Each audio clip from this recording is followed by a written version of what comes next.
Tucker Carlson last night giving a little monologue in response to the news of the Southwest Airlines cancellations. And for a moment, in the chaos, it became clear that Joe Biden is not the only person in this country who has power. It turns out there is a limit to how far you can push some Americans. So in that way, it might have been cast as an inspiring story, man against the machine. But the media had no interest in telling that story. In fact, some on the corporate left suggested the Southwest pilots had somehow committed what is known as an illegal job action, illegally not showing up for work, as if politicians have a right to force Americans to labor against their will. Now, some of us had assumed that was a condition we would recognize as the... Pause for 1 second. Pause for 1 second. Didn't we just cut a bunch of unemployment benefits in order to do just that? And Tucker Carlson was cheering for it from the sidelines? Without a doubt. But to be fair, compelling labor. To be fair, I don't know if you saw his piece on the coal miners from Alabama who have been striking, or the nurses in Buffalo or Worcester or in California who have been striking, or the Kellogg's workers or the Frito-Lay workers or the teachers who've been protesting.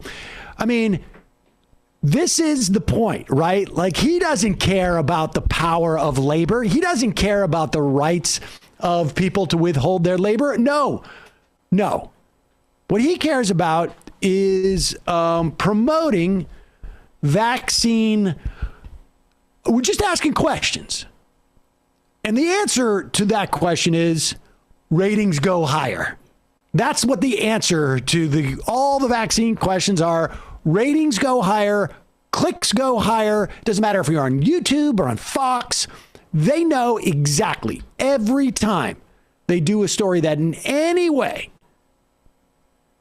frames vaccinations, frames mandates, frames masks as being some type of like authoritarian play. It cycles back onto vaccine skepticism, and it raises their viewership. Well, yeah, and it's like the major message they like to send is libs are hypocrites. They don't actually care about what they say they care about, which is they do the exact same thing about free speech issues. So we have to like worry about if criticizing Dave Chappelle is a massive violation of freedom of speech, whereas like the Netflix employee that gets suspended for saying like, hey, I have some problems with that. We're never going to hear about that. No. Yeah. Like it's the dogs that don't bark, because the only time they ever care about talking about this stuff is if the real message of liberals are hypocrites, they don't actually care about these things, can be the sort of subtext. And it's the same, and it's this in the same vein, using labor law and like laborers' rights, and using that, I guess, in the context of this like monologue here is the same thing he does with his anti-war stuff, but anti-intervention stuff. He uses that as a useful rhetorical trick in order to get people aligned with his like far right fascist views. All right, continue with this. As if politicians have a right to force Americans to labor against their will. Now, some of us had assumed that was a condition we would recognize as the textbook definition of slavery, but no, it's illegal not to work, they told us. And then at least one outlet described what the pilots had done as, quote, domestic terrorism. Get to work immediately, wage earner, or you're Al-qaeda. There were more cancellations at Southwest Airlines today. No doubt there will be more to come, and not just of airline flights. At least 2 Amtrak train routes in the Northeast were canceled over the weekend, and so was a regularly scheduled car ferry in Washington State out to the San Juan Islands. In all cases, the employees in question, who have been told to get the shot, did not show up. Were these also protests against the Biden shot mandates? We can't say for certain. No, it certainly wouldn't surprise us, because that's our future.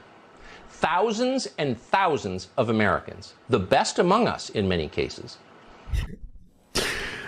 We can't say for certain, but that's what we think here. Is that really what you think there? I'm so shocked to hear that. It's interesting he couched it there because as we mentioned earlier in the program, there is zero evidence, and in fact, he's talking about labor rights as the Southwest Airline own labor union is saying this is not because of vaccine mandates. On top of which, we know that October is on track to be the second worst month for pilot fatigue since August. There was no vaccine mandate in August, which was a record. Tucker's like, if you're mad at what's going on with labor, then listen to their complaints. Yes. Southwest Airlines is overworking them so that their profit margin is higher, so that their stock value is up. If you care about labor rights of Americans in the workplace, then you've got to be talking about Southwest as a corporation, but you also got to be talking about we need to shore up labor rights in this country. Tucker's like, the left wants to compel you to work, and I want to compel you to overwork until you're completely exhausted. Well, and also like this whole thing about teachers have to teach kids even if they're not wearing masks. Is that slavery now too, or where's the consistency in terms of course making work under which conditions? Of course. That's a great point. Of course. He doesn't care about labor rights. I mean, come on. They care about like labor shortages because Tucker wants someone to like make his martini. And they're framing it and in a way that's obscuring, like Sam said, the real labor issues of our time right now, which is all these other places. There's a massive strike wave going on with like the Kellogg stuff, the massive stuff, and including like demands that could be made by these workers themselves, but instead it's being collapsed into the right's culture war narrative. And I think anybody that thinks that this is actually helpful for workers or wants to pretend that, oh, look at the right is actually for workers, I think is Mark. How could, let me do this. How could a program that has 3 million viewers nightly promote labor power by talking about strikes? I don't know. We don't know here. Yeah, we're just asking questions. We don't know. No one has told us.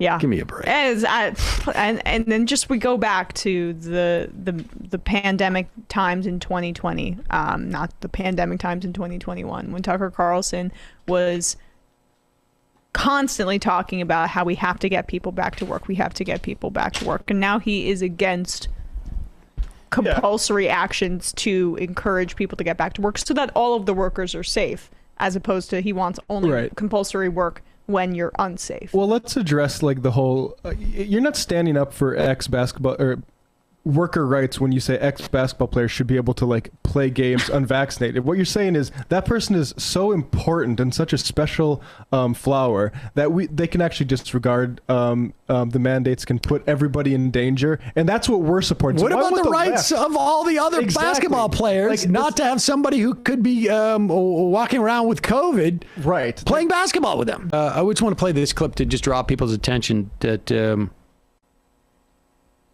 there is, I think, I believe there are 4 factories where Kellogg's workers are striking across the country. One of them is in Michigan.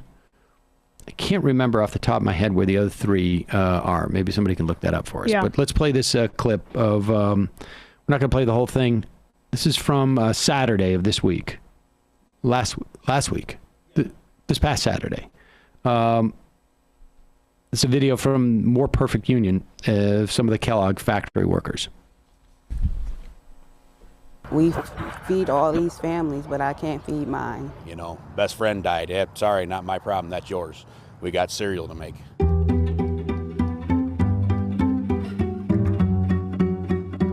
We work 7 days a week. We are literally scheduled 7 days a week. For any time that someone would feel sick or whatever, they want you to use your vacation days as opposed to having sick days. And again, in working excess of 120 days in a row.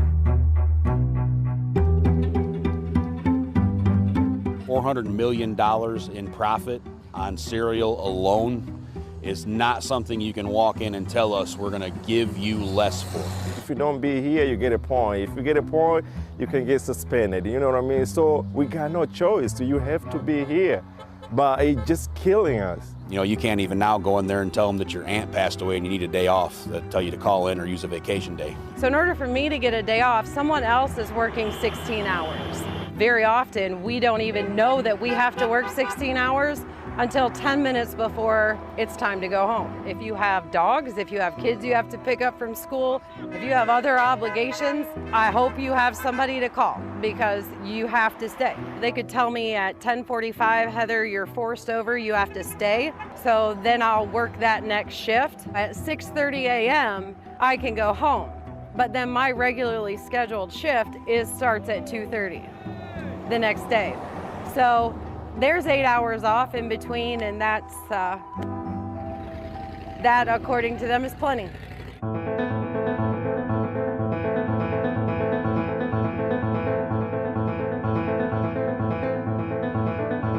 All right.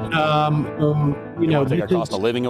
You guys can see the full video at More Perfect Union. They've been doing a great job covering a lot of these. We'll put a link to that too in our YouTube and podcast description. But the strikers are striking in Omaha, Nebraska, Battle Creek, Michigan. Those folks from there. That's where the headquarters of Kellogg is as well.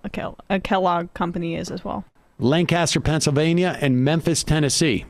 So if you're in one of those cities, head down, support the strikers. I don't know, go down there, bring them a pizza, honk. Wonder now that Tucker Carlson has this labor desk, if he's going to be covering this at all, or if they'd have to make this about mask mandates to get some. Yeah. Right, exactly. But 1,400 workers, that's significant, and the Kellogg employs 31,000 people globally, but in the United States, I imagine that makes a significant dent. So it's solidarity, as we say. Go bring them a pizza.